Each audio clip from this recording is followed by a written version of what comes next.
اخبار فلسطین کے مطابق جنگ بندی کے بعد سے غزہ میں 48 گھنٹے میں 7 فلسطینی مارے جاتے ہیں۔ قابض اسرائیلی فوج کے حملوں کے نتیجے میں 4 نئے فلسطینی شہید ہوئے ہیں۔ غزہ میں صاف پانی کی شدید قلت، 90% آبادی پانی سے محروم۔ آپ دیکھ رہے ہیں آمنا سامنا میڈیا۔ ویڈیو کو شیئر کیجئے، چینل کو سبسکرائب نہیں کیا ہے آپ نے تو سبسکرائب ضرور کر دیجئے۔ غزہ میں 24 گھنٹوں میں 36 شہداء کے جسد خاکی اسپتال میں منتقل۔ انسانی حقوق کی تنظیم euro Mediterranean human rights monitor نے کہا ہے کہ قابض اسرائیل نے 19 جنوری 2025 کو جنگ بندی کے بعد سے ہر 2 دن میں اوسطاً 7 افراد کو شہید کیا ہے۔ اس عرصے میں مجموعی طور پر 148 فلسطینیوں کو قتل کیا گیا ہے، جبکہ غزہ کی پٹی میں نسل کشی کے جرم میں محاصرے اور فاقہ کشی کو سست قتل کے ہتھیار کے طور پر استعمال کیا جا رہا ہے۔ Euro Mediterranean human rights monitor نے ایک بیان میں کہا کہ اس کی فیلڈ ٹیم نے قابض اسرائیلی فوج کے ہاتھوں فلسطینی شہریوں کو مسلسل ہلاکتوں کے واقعات کا ریکارڈ مرتب کیا ہے۔ فلسطینیوں کو شہید کرنے کے لیے اسپائنر فائر کوارڈ کاپٹروں یا ڈرون حملوں کا استعمال کیا جا رہا ہے۔ ان میں زیادہ تر فلسطینی اس وقت شہید کیے گئے جب وہ اپنے تباہ شدہ گھروں کے ملبے کا معائنہ کر رہے تھے۔ ہیومن رائٹس مانیٹر نے نشاندہی کی ہے کہ ان کی فیلڈ ٹیم نے مارچ کے آغاز سے غزہ شہر کے مشرق میں واقع شجاعیہ محلے اور پٹی کے شمال میں بیت حانون قصبے پر بار بار حملوں میں دیگر فلسطینیوں کی شہادت کو دستاویزی شکل دی ہے۔ ہیومن رائٹس مانیٹر نے یہ بھی بتایا کہ جنگ بندی کے بعد سے اسرائیل یومیہ 3.4 کے تناسب سے 145 فلسطینیوں کو شہید اور 0.5 کو زخمی کیا ہے۔ زخمیوں کی تعداد کا تناسب اوسطاً روزانہ 14 ہے۔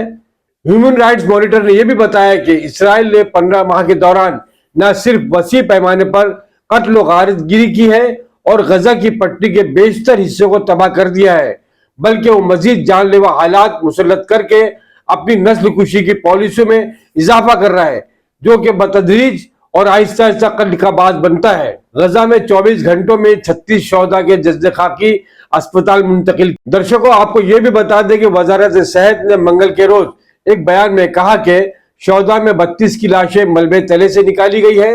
قابض اسرائیلی فوج کے حملوں کے نتیجے میں 4 نئے فلسطینی شہید ہوئے ہیں۔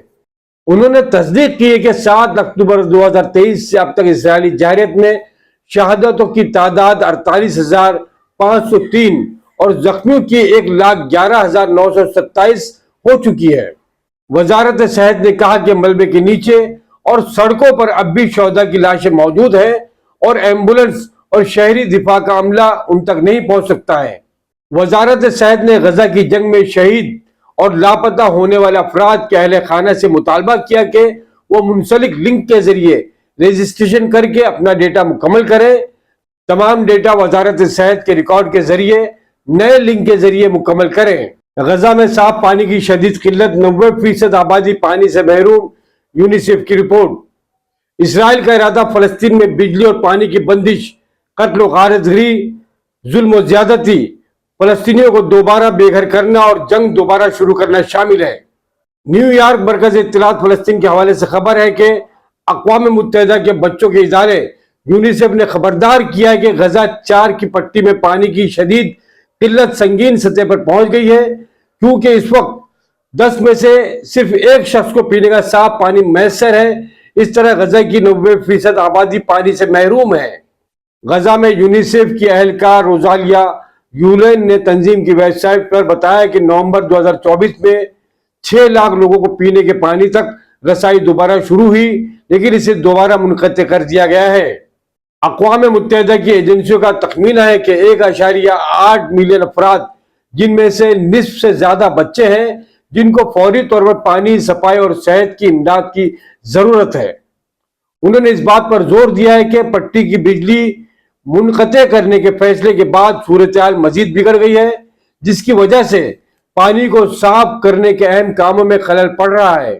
قبل ازیں فلسطینی علاقوں میں انسانی حقوق کی صورتحال پر اقوام متحدہ کی خصوصی نمائندہ فرانسسکا البانیز نے قابض حکام کی جانب سے غزہ کی پٹی کو بجلی کی سپلائی منتقل کرنے کی مذمت کی تھی۔ انہوں نے ایکس پلیٹ فارم پر شائع کردہ ایک بیان میں کہا کہ نسل کشی کا انتباہ اسرائیل کی طرف سے غزہ کو بجلی کی سپلائی منقطع کرنے کا مطلب ہے کہ وہاں کوئی کام کرنے والی ڈیسیلینیشن پلانٹ نہیں ہے اور اس وجہ سے صاف پانی میسر نہیں ہو رہا ہے۔ چونکا دینے والی بات دوستو یہ ہے کہ غزہ میں جنگ بندی کے بعد 2 مارچ کو عبرانی میڈیا نے رپورٹ کیا کہ قابض حکام ایک ہفتے کے اندر غزہ کے خلاف ایک ایسی توسیع منصوبے پر عمل درآمد شروع کرنے کا ارادہ رکھتے ہیں جس میں بجلی اور پانی کی بندش، قتل و غارت گری، پٹی کے شمال سے اس کے جنوب میں فلسطینیوں کو دوبارہ بے گھر کرنا اور جنگ دوبارہ شروع کرنا شامل ہے۔ یہ تھی دوستو آمنا سامنا میڈیا کی خاص رپورٹ۔